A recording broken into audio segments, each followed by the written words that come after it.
News 18 digital ಕಂಟೆಂಟ್ಗೆ ಸ್ವಾಗತ. ನಾನು ಧನುಶ್ರೀ ಪೂಜಾರಿ. ವೀಕ್ಷಕರೇ, ಇತ್ತೀಚಿನ ದಿನಗಳಲ್ಲಿ ಸೈಬರ್ ಕ್ರೈಮ್ ಅನ್ನುವಂಥದ್ದು ಅತಿ ಹೆಚ್ಚಾಗಿ ನಡೀತಾ ಇದೆ. ಯಾಕಂದ್ರೆ ಯೂಶುವಲಿ ಎಲ್ಲರೂ ಕೂಡ ಫೋನ್ಗೆ ತುಂಬಾ ಅಟ್ಯಾಚ್ ಆಗಿ ಹೋಗ್ಬಿಟ್ಟಿದ್ದಾರೆ. ಫೋನಲ್ಲಿ ಅಟ್ಯಾಚ್ ಆದಂಥದ್ದೇನೆ ಪ್ಲಸ್ ಆಗಿ ಪಡ್ಕೊಂಡು ಈ ವಂಚಕರು ಏನ್ ಮಾಡ್ತಾರೆ, ಆನ್ಲೈನ್ ಅಲ್ಲಿ ಫ್ರಾಡ್ ನ ಎಸೆಯುವಂಥದ್ದು, ಲಿಂಕ್ ಕಳಿಸ್ಬಿಟ್ಟು ಅಕೌಂಟ್ ನಲ್ಲಿದ್ದ ಹಣವನ್ನ ದೋಚುವುದು, ಅಥವಾ ಡಿಜಿಟಲ್ ಅರೆಸ್ಟ್ ಮಾಡಿಬಿಟ್ಟಿದೀವಿ ಅಂತ ಹೇಳ್ಕೊಂಡು ಅವರನ್ನ ಲಾಕ್ ಮಾಡಿ ಕೋಟಿ ಕೋಟಿ ಗಟ್ಟಲೆ ಹಣವನ್ನ ದೋಚುವಂಥದ್ದು ಇರ್ಬೋದು. ಅಥವಾ ನಿಮ್ಮ ಮಗಳು ಅರೆಸ್ಟ್ ಆಗಿದ್ದಾರೆ, ಸೊ ಅವ್ರನ್ನ ಬಿಡಿಸಬೇಕು ಅಂತಂದ್ರೆ ಡ್ರಗ್ಸ್ ಕೇಸಲ್ಲಿ ಸಿಕ್ಕಾಕೊಂಡಿದ್ದಾರೆ, ಅವ್ರನ್ನ ಬಿಡಿಸಬೇಕು ಅಂತಂದ್ರೆ ಎಷ್ಟು ಲಕ್ಷ ದುಡ್ಡು ಕೊಡಿ ಅಂತ ಹೇಳ್ಕೊಂಡು ವಂಚನೆ ಮಾಡಿರೋ ಪ್ರಕರಣಗಳು ನಮ್ಮ ಕಣ್ಮುಂದೆ ಇದೆ. ವಿವಿಧ ಬಗೆಯ ವಿವಿಧ ರೀತಿಯಲ್ಲಿ ವಂಚನೆ ಮಾಡಬಹುದು ಅಂತ ನಾವು ಸೈಬರ್ ವಂಚಕರನ್ನ ನೋಡಿ ಕಲಿಬೇಕು. ಸೊ ಮೋಸ ಹೋಗುವವರು ಎಲ್ಲಿವರೆಗೂ ಇರ್ತಾರೆ ನೋಡಿ, ಮೋಸ ಮಾಡುವವರು ಕೂಡ ಅಲ್ಲಿವರೆಗೂ ಇದ್ದೇ ಇರ್ತಾರೆ. ಸೊ ಸೈಬರ್ ವಂಚಕರ ಹಾವಳಿ ದಿನೇ ದಿನೇ ಜಾಸ್ತಿ ಆಗಿದೆ. ನಾನು ಇಲ್ಲೊಂದು ಎಕ್ಸಾಂಪಲ್ ಕೊಡ್ತಾ ಹೋಗ್ತೀನಿ. ಒಂದು ವಿಚಿತ್ರ ಸೈಬರ್ ವಂಚನೆ ನಡೆದಿದೆ. ಅದು ನಿಜವಾಗ್ಲೂ ಒಂದು ರೀತಿ ನೋಡಿದ್ರೆ ಫನ್ನಿ ಅಂತ ಅನ್ಸ್ಬಿಡುತ್ತೆ. ಒಂದ್ ಕಡೆ ಇಷ್ಟು ಇನ್ನೋಸೆಂಟ್ ಆಗಿ ನಮ್ಮ ಜನರು ಇದ್ದಾರೆ, ಇಷ್ಟು ಸಿಲ್ಲಿ ರೀಸನ್ ಗಳನ್ನು ಕೂಡ ನಮ್ಮ ಜನರು ನಂಬ್ತಾರ ಅನ್ನುವಂಥ ಪ್ರಶ್ನೆ ಕೂಡ ಉದ್ಭವ ಆಗುತ್ತೆ, ಆತಂಕಕ್ಕೂ ಕೂಡ ಕಾರಣ ಆಗುತ್ತೆ. ಸೊ ಆ ಘಟನೆ ನಾನು ನಿಮ್ಗೆ ಹೇಳ್ತಾ ಹೋಗ್ತೀನಿ. ವಿಡಿಯೋನ ಸಂಪೂರ್ಣವಾಗಿ ನೋಡಿ. ವಿಡಿಯೋ ಇಷ್ಟ ಆದಲ್ಲಿ ಲೈಕ್ ಮಾಡಿ, ಶೇರ್ ಮಾಡಿ, ನ್ಯೂಸ್ 18 ಕನ್ನಡವನ್ನ ತಪ್ಪದೆ ಸಬ್ಸ್ಕ್ರೈಬ್ ಮಾಡಿ ಅಂತ ಹೇಳ್ತಾ, ತಮಿಳುನಾಡಿನ ಸೇಲಂನಲ್ಲಿ ಒಂದು ವಿಚಿತ್ರ ಘಟನೆ, ಒಂದು ವಿಚಿತ್ರ ವರದಿ ಸೈಬರ್ ಪೊಲೀಸ್ ಠಾಣೆಯಲ್ಲಿ ದಾಖಲಾಗಿದೆ. ಆ ಪ್ರಕರಣ ಏನಪ್ಪಾ ಅಂತಂದ್ರೆ, ಮಹಿಳೆಯರು ತಲೆ ಬೋಳಿಸ್ಕೊಂಡ್ಬಿಟ್ಟಿದಾರಂತೆ. ಸೊ ತಲೆ ಬೋಳಿಸೋದು ಅಂತ ಅಂದ ತಕ್ಷಣ ಮೋಸ ಮಾಡಿದಂತಹ ವಿಚಾರ ಬಂದಾಗ ನಮ್ಗೆ ನೆನಪಾಗುವಂಥದ್ದು ವೀರ ಮದಕರಿ. ಸೊ ವೀರ ಮದಕರಿ ಸಿನಿಮಾದಲ್ಲಿ ಟೆನಿಸ್ ಕೃಷ್ಣ ಮತ್ತು ಸುದೀಪ್ ಯಾವ ರೀತಿ ಮಹಿಳೆಯರನ್ನ ಮೋಸ ಮಾಡ್ತಾರೆ, ತಲೆ ಬೋಳಿಸಿ ದುಡ್ಡು ಸಿಗತ್ತಂತೆ, ದುಡ್ಡು ಕೊಡ್ತಾರೆ ಅಂತ ಹೇಳ್ಕೊಂಡು ಫೂಲ್ ಮಾಡ್ತಾರೆ ನೋಡಿ.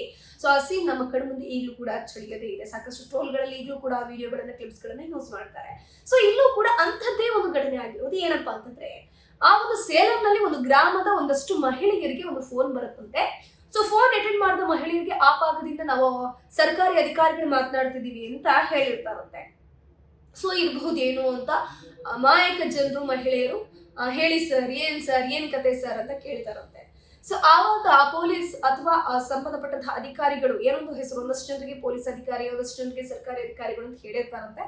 ಸೊ ಅಧಿಕಾರಿಗಳು ಏನ್ ಹೇಳ್ತಾರಂತಂದ್ರೆ, ಒಂದು ಕೊರೋನಾ ನೀವು ಈಗಾಗಲೇ ನೋಡಿದಿರಲ್ವಾ, ಕೊರೋನಾ ರೀತಿಯ ಒಂದಷ್ಟು ಕಾಯಿಲೆಗಳು ಬರ್ತಾ ಇದೆ, ಒಂದು ಸಾಂಕ್ರಾಮಿಕ ರೋಗ ಬರ್ತಾ ಇದೆ. ಆ ಸಾಂಕ್ರಾಮಿಕ ರೋಗ ಏನಿದೆ ಕೂದಲ ಮೂಲಕ ಹರಡುತ್ತೆ. ಸೊ ಕೂದಲಿಂದ ಅದು ಸ್ಪ್ರೆಡ್ ಆಗ್ಬೋದು. ಸೊ ಹಾಗಾಗಿ ಕೂದಲನ್ನ ಸಂಪೂರ್ಣವಾಗಿ ಬೋಳ ಮಾಡಬೇಕು.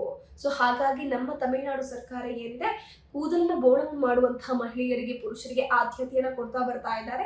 ಸೊ ಯಾರು ಆದಷ್ಟು ಬೇಗ ಕೂದಲನ್ನ ಬೋಳು ಮಾಡ್ತಾರೆ ನೋಡಿ, ಅದಕ್ಕೆ ನಾವು 15,000 ರೂಪಾಯಿ ಪರಿಹಾರವಾಗಿ ಕೊಟ್ಬಿಡ್ತೀವಿ ಅಂತ ಹೇಳ್ಕೊಂಡು ಅಧಿಕಾರಿಗಳು ಹೇಳಿದಾರಂತೆ. ನಮ್ಮ ಜನರಿಗೆ 15,000 ಅಯ್ಯೋ ಕೊಟ್ಟಿದ್ದೇ ತಡ ಅಲ್ವಾ, ಬಂಪರ್ ಆಫರ್ ಅಂತ ಹೇಳ್ಕೊಂಡು ಒಂದು 20 ರಿಂದ 25 ಜನರು ಅವ್ರಿಗೆ ಕಾಲ್ ಹೋಗಿರುತ್ತೆ, ರೆಡಿ ಆಗಿರ್ತಾರಂತೆ. ಕ್ಷೌರಿಕನ ಅಂಗಡಿಯ ಹೊರಭಾಗದಲ್ಲಿ 20 ಜನ ಕ್ಯೂಲಲ್ಲಿ ನಿಂತಿರ್ತಾರಂತೆ. ಅದ್ರೊಂದಿಬ್ರು ಹೋಗಿ ಆಲ್ರೆಡಿ ತಲೆ ಬೋಳ ಮಾಡ್ಕೊಂಡು ಹೊರಗಡೆ ಬಂದು ಇಮಿಡಿಯೇಟ್ಲಿ ಅವ್ರಿಗೆ ಕಾಲ್ ಬಂದಿತ್ತಲ್ಲ, ನೀವು ತಲೆ ಬೋಳ್ ಮಾಡಿ ಅದಾದ್ಮೇಲೆ ನಮ್ಗೆ ಕಾಲ್ ಮಾಡಿ ಅಕೌಂಟ್ ನಂಬರ್ ಕಳಿಸಿ, ನಾನು ನಿಮ್ಗೆ ದುಡ್ಡು ಕಳಿಸ್ತೀವಿ ಅಂತ ಹೇಳಿರ್ತಾರಲ್ಲ. ಸೊ ತಲೆ ಬೋಳ್ ಮಾಡ್ಕೊಂಡು ಆ ಕ್ಷೌರಿಕನ ಅಂಗಡಿಗೆ ಹೊರಗೆ ಹೋಗಿ ನಿಂತ್ಕೊಂಡು ಕಾಲ್ ಮಾಡಿದಾಗ ಆ ನಂಬರ್ ಸ್ವಿಚ್ ಆಫ್ ಬಂದಿದೆ.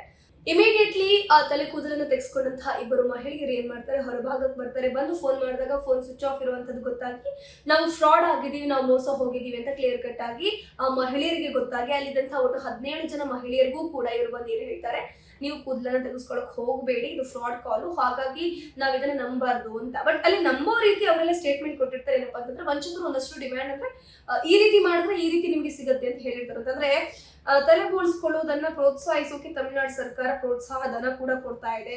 ಸೊ ಇನ್ ಕೇಸ್ ಮಹಿಳೆಯರು ಯಾರಾದ್ರೂ ತಲೆ ಕೂದಲನ್ನ ಬೋಳಿಸಿದ್ರೆ 15,000 ಕೊಡ್ತಾರಂತೆ. ಅದ್ರ ಜೊತೆಗೆ ಶಾಲಾ ಕಾಲೇಜು ವಿದ್ಯಾರ್ಥಿಗಳಿಗೆ ಏನೋ ಎಕ್ಸ್ಟ್ರಾ ಅಂತ ಅಂದ್ರೆ, ಶಾಲಾ ಕಾಲೇಜುಗಳ ವಿದ್ಯಾರ್ಥಿಗಳು ಏನಾದ್ರು ತಲೆ ಕೂದಲನ್ನ ತೆಗೆಸಿದ್ರೆ 45 ರಿಂದ 50,000 ದುಡ್ಡು ಕೊಡ್ತಾರಂತೆ. ಅದ್ರ ಜೊತೆಗೆ ಉಚಿತ ಲ್ಯಾಪ್ಟಾಪ್ ಕೂಡ ಕೊಡ್ತಾರಂತೆ. ವಿಜಯ್ ಸರ್ಕಾರ ಬಂದಿದೆ, ಸೊ ಹಾಗಾಗಿ ಇರ್ಲಿ ಇರಬಹುದು ಅಂತ ಹೇಳ್ಕೊಂಡು ಜನರು ನಂಬಿದ್ರು. ಪುರುಷರು ಇನ್ ಕೇಸ್ ಕೂದಲನ್ನ ತೆಗೆಸಿದ್ರೆ 6,000 ರೂಪಾಯಿ. ಅದ್ರ ಜೊತೆಗೆ ಈ ಯೋಜನೆ ಸೀಮಿತ ಜನರಿಗೆ ಮಾತ್ರ ಲಭ್ಯ ಆಗಿರೋದು. ಸೊ ಯಾರಿಗೆಲ್ಲ ಕಾಲ್ ಬಂದಿದೆ ದಯವಿಟ್ಟು ನೀವು ಇಮಿಡಿಯೇಟ್ಲಿ ಹೋಗಿ ಕೂದಲು ತೆಗೆಸಿ ಅಂತ ಹೇಳ್ಕೊಂಡು ವಂಚಕರು ವಂಚನೆ ಮಾಡಿದ್ದಾರೆ. ಅಂದ್ರೆ ಇಲ್ಲಿ ದುಡ್ಡು ಹೋಗಿರೋದಲ್ಲ, ಬದಲಾಗಿ ಇಬ್ರು ಮಹಿಳೆಯರು, 2 ರಿಂದ 3 ಮಹಿಳೆಯರು ಕೂದು ಹೋಗ್ಬಿಟ್ಟಿದೆ. ಸೊ ಇದನ್ನ ಪೊಲೀಸ್ ಸ್ಟೇಷನ್ಗೆ ಅವರು ಕಂಪ್ಲೇಂಟ್ ಅನ್ನ ಕೊಡ್ತಾರೆ. ಅದ್ರ ಜೊತೆಗೆ ಈ ರೀತಿ ವಂಚನೆ ಆಗಿದೆ ಅಂತ ಹೇಳ್ತಾರೆ. ಯಾರು ಕೂಡ ಇಂತಹ ಒಂದು ಪ್ರಕರಣಗಳು ಬೆಳಕಿಗೆ ಬಂದ್ರೆ ದಯವಿಟ್ಟು ನಮಗೆ ಆ ಕಾಂಟ್ಯಾಕ್ಟ್ ನಂಬರ್ನ ಕಳಿಸಿ ಅಂತ ಹೇಳ್ಕೊಂಡು ತಮಿಳುನಾಡು ಪೊಲೀಸರು ವಿಶೇಷ ಸೂಚನೆಯನ್ನ ಕೊಟ್ಟಿದ್ದಾರೆ. ನಿರ್ಭೀತ, ನಿಷ್ಪಕ್ಷಪಾತ, ವಿಶ್ವಾಸಾರ್ಹ ಸುದ್ದಿಗಳಿಗೆ ಮತ್ತೊಂದು ಹೆಸರಾಗಿರುವಂತ ನ್ಯೂಸ್ 18 ಕನ್ನಡ ಈಗ ಆಪ್ನಲ್ಲೂ ಲಭ್ಯವಿದೆ. ದಯವಿಟ್ಟು ಇಲ್ಲಿರುವಂತ QR ಕೋಡ್ ಸ್ಕ್ಯಾನ್ ಮಾಡಿಕೊಂಡು ಆಪ್ ಡೌನ್ಲೋಡ್ ಮಾಡೋದಕ್ಕೆ ಮರಿಬೇಡಿ. ನಿಮ್ಮ ಬೆಂಬಲ ಹೀಗೆ ಸದಾ ನಮ್ಮೊಂದಿಗಿರಲಿ. ಧನ್ಯವಾದ.